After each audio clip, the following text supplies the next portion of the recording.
You're killing yourself. And I was like, not only am I gonna move, the life that I've gained, I blame it on the drug. I have not looked back since. Never had any desire to quit. Hey guys, it's Jill. Welcome back to my channel. And if you are new here, welcome, and welcome to Vlogmas. If you are watching this outside of Vlogmas, just welcome. So today's video is going to be me celebrating my 1 year smoke-free anniversary, and that is what I am today.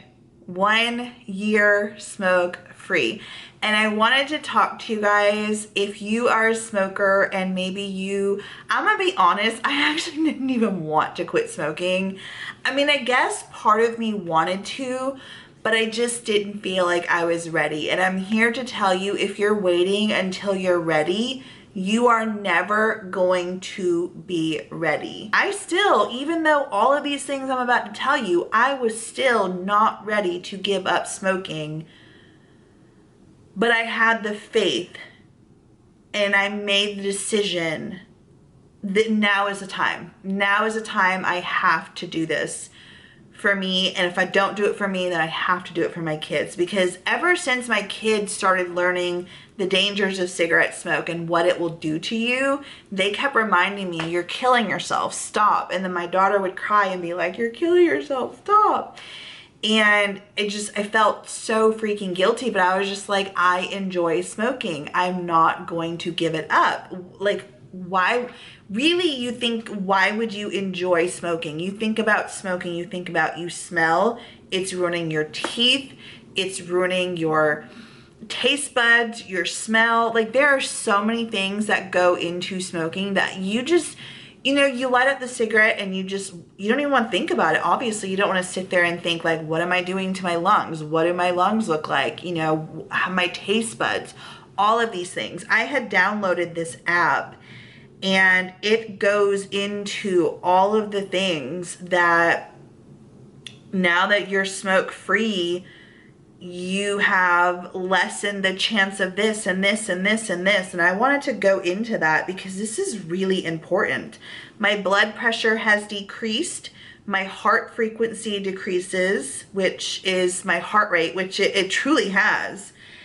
Oxygen content in the blood. My lungs are regenerating and they're cleansing out the substances like the carbon monoxide. My smelling and taste senses have gotten better, and I've noticed that in the past few months where my sense of smell is so much stronger than it ever has been. Like, I will smell things and I'm like, what is that? Where I normally wouldn't smell. So that is like 100%. As far as tasting, I guess things taste better too, yeah. There's no more nicotine in the blood, and that's after 2 days. Respiratory functions improve. I will say, like, I look back at older videos where, you know, obviously, like, I'm overweight, so that also, you know, has a impact on my breathing as well. But I look back at older videos where a lot of times I'm catching my breath, and it's because I was a smoker for 25 years. And yeah, like, I didn't realize how, now that I'm like focused on it, like, I feel like I'm like needing to like take extra breaths in between. But now that I am not smoking and my breathing is not as bad, and the other day I literally could not even blow out a candle without having to do it one wick at a time. And the other day I was pretty far away from it and I was just like, and I blew it out, and I blew out all 3 wicks, and I was like, did I just do that? So yeah, that's really awesome too. Lung function has improved, blood circulation has improved, my skin has improved. I'm gonna be honest, I haven't really noticed my skin improving, but I never really noticed that it wasn't really in, like, I've always taken care of my skin, and I always drink, for the past 7 years have drank lots of water, which those 2 things in combination are like key to really keeping your skin looking its best. So I haven't really noticed the skin improving. Cough decreases, absolutely. Like, I would wake up every morning coughing. Shortness of breath is reduced. Again, because I'm still overweight, I still do have some shortness of breath, but drastically. psyllium in the lung functions better and is able to eliminate harmful substances. Risk of coronary heart disease is half than before, which is awesome. I'm still not there yet. I still have the cancer risk, but it's half than before, and that's 19%. So not quite. I still have, you know, I think that fully, I mean, even people that have never smoked a year in their life or a day in their life, a day in their life still can get lung cancer. So, oh, this goes, well, apparently you can get other cancers. That I didn't even think about that. So yeah, that takes a while. That takes several years of you not being a smoker before that risk is cut in half. Lung cancer, the risk of dying from lung cancer is half of someone who smokes. Again, that's going to be something over time. That's not, I'm there and I'm getting there and I'm going to be there, but not yet. And then the risk of coronary heart disease. Right now I'm basically at the same for a non-smoker because, you know, it's been a year. So some of these things really take several years of you not smoking to fully be like, okay, she is not a smoker. But yeah, like I'm so incredibly proud of myself. The money that I've saved, the cigarettes that I haven't smoked, the life that I've gained. I'm not, you know, I currently live in an apartment complex where you're not supposed to smoke. And, you know, it's made it that much easier for me because when I moved here, I mean, I was already, what, 8 months into being a non-smoker, but the whole move process and the stress of it definitely made me want to smoke more. So over the course of this year, I definitely have had some major cravings. Let me tell you what happened the first couple of weeks of me quitting smoking. So I had a hysterectomy on December 15th of 2020, which was exactly a year ago, which if you guys want to hear more, I'm going to do a 1-year update of having my hysterectomy and all of the things. So I will have a video coming up very soon about that. But I had a hysterectomy. I woke up. I did not like the way that my lungs felt. And my doctor did tell me, because you're a smoker, we don't know how long you're going to be under, but you probably are going to wake up with a lot of congestion and we really are concerned. I'm going to be honest with you. And we just want to make sure that you don't get any kind of pneumonia, because I believe that pneumonia is like a natural thing that can happen to anyone after having surgery, but the risk is even higher for a smoker. And I sat there and I told myself, okay, Jill, you're not going to be smoking, because I had to stay overnight in the hospital. So I'm like, you're not going to be smoking today at all. When you get home tomorrow, you're probably not going to want to smoke. And the first week of you having a hysterectomy, you really don't move a whole lot. And I sure did not want to go out of the house to like go smoke cigarettes. So when I woke up and I felt the way that my lungs felt, I did not like the way that they felt. There was a lot of congestion there, a lot of mucus buildup and stuff. And I really honestly made that decision right then and there. And I prayed to God and I said, please, Lord, make this easy for me. Make it as easy as it possibly can be for someone who wants to quit smoking, because I am here. I mean, I'm kind of like, I keep saying, and I joke, like I blame it on the drugs, because I definitely was still under, I still wasn't like fully thinking, but I think that sometimes that is the best time to make those kind of decisions, because had I waited or not followed through with that thought process and that prayer, I would still be sitting here today a smoker. And so I'm so incredibly proud that it all went down the way that it did. So you know, my doctor came in and, you know, he told me definitely like try your best to really not smoke this week. And I was like, okay. And I was like, can I tell you something? And he was like, yeah. And I'm like, I think I'm gonna like try to quit smoking like altogether. And he's like, oh my gosh, that would be so amazing. I really hope that you can do it and this and that. And so he was the first person I told. And he was the first because I wanted to be able to commit, but I also didn't want to be that committed, because, you know, like, oh, I could just go back to him if I didn't actually quit smoking and be like, oh, so it didn't go so well. And it would just be like a slap, you know, you really should think about quit smoking. but it's not going to be as heartbreaking if I tell my kids and then start smoking. So I waited. On day 3 of me not smoking, I was like, hey guys, I have something I want to tell you. And they were like, what? And I said, I made the decision when I woke up from surgery that I'm not going to smoke anymore and that I'm quitting. And they just were so ecstatic and so excited. And they were like, what can we do to help? What can we do? Because they have been like begging for me to quit smoking for years now.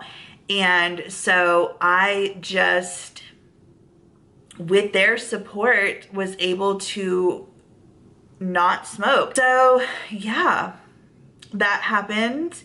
And I told them, and then 10 days later, I lost my channel. This channel right here. This channel is my main source of income. You guys don't know, I do YouTube full time, and I could not access my channel for over a week. And that was so incredibly stressful. And I stayed strong, and even though every single day through the process of me trying to get my channel back, I wanted to smoke, and the cravings were, that was when the cravings hit and were incredibly intense. And I got through the stress of that. Even still to this day, this channel is still like, this year has been the absolute worst growth that I've ever had in the history of me being on YouTube, because of the fact, like, it's still trying to recover from it being hacked. And hopefully one day it will, but I'm just gonna keep believing and have faith that it is. But that has been something that's been so stressful. And then also I decided it was actually last year in June, I was like, I'm gonna move. And I'm a single mom. And I was like, not only am I gonna move, I'm also going to sell everything pretty much that I own in this house.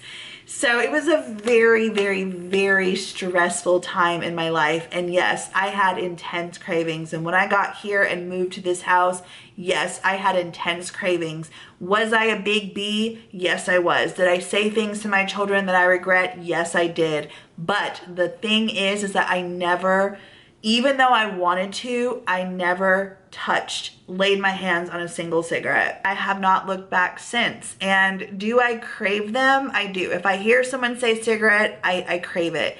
If I smell it, sometimes I'm still at that stage where cigarette smoke doesn't like make me sick. Like, cigarette smoke still smells really good to me. So I'm like,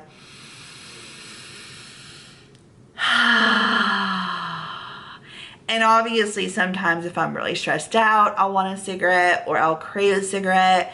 But I really honestly have to say that with God's help, because I would not have been able to do this had I not prayed that prayer and asked him, like, please make this as easy as you possibly can on me, I don't think I would have been able to quit. Had I not had the support of my children, and my children like constantly like, you can do this, you've got this, please don't smoke, we love you, we don't want you to die early, like, we don't want you to get cancer, like, you can do this. If I didn't have their support, I would not have quit. So that's my biggest thing, is like, to get some help from a higher power, whether that's God to you or whether it's nature or the trees. Like, you have to believe in something bigger than you, and that person or that thing is going to help you get through this. And on top of that, you've got to surround yourself with people who are supportive. If you are around people daily who smoke and you can kind of like take a break from them, do that, because ultimately at the end of the day, your health is the most important thing. And the people that are around you, if they still smoke, they should actually respect the fact that you're trying to do something healthy, and they really should not smoke around you. And really, I mean, unless you guys are around 24/7, like it's your spouse or something, they really shouldn't even like want to smoke around you, in my opinion. Like, if I knew that someone was trying to not eat sugar, I would not go to their house and be like, ooh, look at this cupcake, and eat it in their face. You know what I'm saying? So I just kind of think that you just really need to surround yourself with really supportive people. And I just can't see someone not wanting you to do what's best for you and to continue to improve your health. And it is really honestly the best dang decision I ever did. I still look back and I'm like, I cannot believe that I smoked. And then I also look back and I'm like, I can't believe I used to be a smoker, because now it's like second nature for me to not smoke and not be a smoker. And I think about life and how easy it is. Like I said, for me here, living on an apartment complex where, I mean, I'm looking, there's like a little stool. So you can smoke. There's like little areas, but they don't want me smoking. I cannot smoke out of my balcony. They don't want me smoking out there. They do not want me smoking at my front door.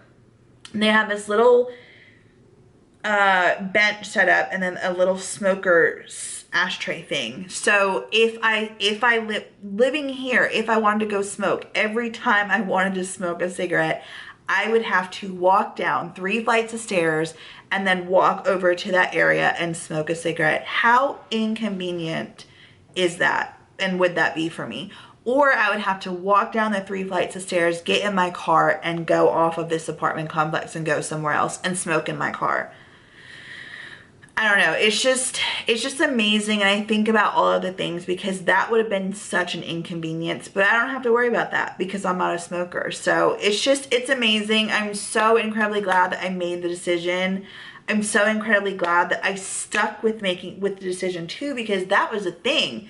Like, a lot of times I would make the decision, but to stay and consistently stick with that decision, like, I can honestly say that I don't fear at this point that I'm ever going to go back to smoking. Never in a million years did I think I thought I was going to take my very last breath as a smoker. I never imagined that I was going to quit. I never had any desire to quit.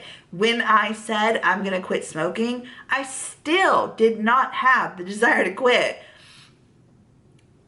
Again, I blame it on the drugs, but I had to have some kind of desire there. And I told myself, you're really not even smoking nearly as much as you used to. You're not around people. If you're gonna smoke, if you're gonna quit, now is the time to quit, because at least you know for the first 7 days, you're pretty much bedbound and you're not gonna be up and about much. So it's gonna be so much easier. And then of course I was still taking the medication, and it was still making me kind of loopy and really just tired. So I did a lot of sleeping in those 7 days. So it was really the perfect time for me. And yeah, I mean, I just wanted to kind of update you guys on my journey and celebrate with you guys the fact that I am a full year smoke free. And then to kind of help any of you that may be wanting to quit smoking, or you know, you don't know how. Like, I just wanted to share exactly what it was that I did and exactly how I was able to quit. And those 2 things were so imperative, because honestly, it wasn't my desire. It wasn't my thing that I was like, I so want to quit smoking. Obviously, I had some kind of desire, but like, I will think about it this way, or I will compare it to this. Okay, so I'm overweight and I desperately want to lose weight. And I am doing all of the things to make sure that I am losing weight, right? I was not like that when I came to my decision to quit smoking. I wasn't at that desperate, I need to quit, I can't do this, I'm like losing control. Like, I didn't feel that. And I honestly just felt like I was gonna be a smoker the rest of my life. And I'm just here to say that I'm so glad that I'm not. My health has improved, and it's going to continue to improve with every day that I go without a cigarette. So I hope that you guys enjoyed this video. And yeah, if you guys are wanting to quit smoking, there are resources out there. There are apps to help you. There are phone numbers that you can call. There are support systems that you can find. If you're wanting to quit smoking, good luck. Remember that you are worth it and you've got this. And you guys are amazing, and I hope that you're having a very amazing, blessed day and week and month and year, and I will see you in the next one. Bye. Mwah.